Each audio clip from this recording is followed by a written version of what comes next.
ಒಬ್ಬ ಮನುಷ್ಯನಿಗೆ ಯಾವುದೋ ಸಂಕಷ್ಟ ಸ್ಥಿತಿ ಬಂದಾಗ ಅವನು ದೇವರಲ್ಲಿ ಪ್ರಾರ್ಥನೆ ಮಾಡುತ್ತಾನೆ, ದೇವರಲ್ಲಿ ಯಾಚನೆ ಮಾಡುತ್ತಾನೆ ಅವನು ಈ ಪರಿಸ್ಥಿತಿಯಿಂದ ಹೊರಬರಲು. ಆದರೆ ಈ ಪ್ರಾರ್ಥನೆಯ ವಾಸ್ತವಿಕ ರೂಪವೇನು? ನಾವು ಯಾವಾಗಲಾದರೂ ಇದರ ಬಗ್ಗೆ ಯೋಚಿಸಿದ್ದೇವೆಯೇ? ಪ್ರಾರ್ಥನೆಯ ಅರ್ಥ ನಮ್ಮ ಎಲ್ಲ ಸಂದೇಹಗಳು, ಎಲ್ಲ ಚಿಂತೆಗಳು, ಎಲ್ಲ ಸಂಕಲ್ಪ ವಿಕಲ್ಪ, ನಮ್ಮ ಎಲ್ಲ ಯೋಜನೆಗಳನ್ನು ದೇವರ ಪಾದಗಳಲ್ಲಿ ಇರಿಸುವುದು. ಅರ್ಥಾತ್ ನಮ್ಮ ಕರ್ಮದ ಫಲ ಏನು ಎನ್ನುವುದರ ಚಿಂತೆ ಮಾಡದೆ ಧರ್ಮದ ಮಾರ್ಗದಲ್ಲಿ ಕಾರ್ಯ ಮಾಡುತ್ತಾ ಹೋಗುವುದು. ದೇವರ ಯೋಜನೆಯನ್ನು ನಮ್ಮ ವಿಧಿ ಎಂದುಕೊಳ್ಳುವುದು. ಇದೇ ಪ್ರಾರ್ಥನೆ ಅಲ್ಲವೇ?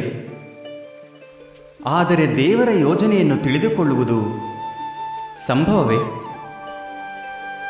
ಆ ಯೋಜನೆಗಳು ನಮ್ಮ ಕಾರ್ಯಗಳ ರೂಪದಲ್ಲಿ ಎಂದೂ ಪ್ರಕಟವಾಗುತ್ತವೆ. ಆದರೆ ಒಂದು ವೇಳೆ ಜನರು ಕರ್ಮಗಳನ್ನೇ ತ್ಯಜಿಸಿದರೆ ಅದು ಪ್ರಾರ್ಥನೆಯೇ?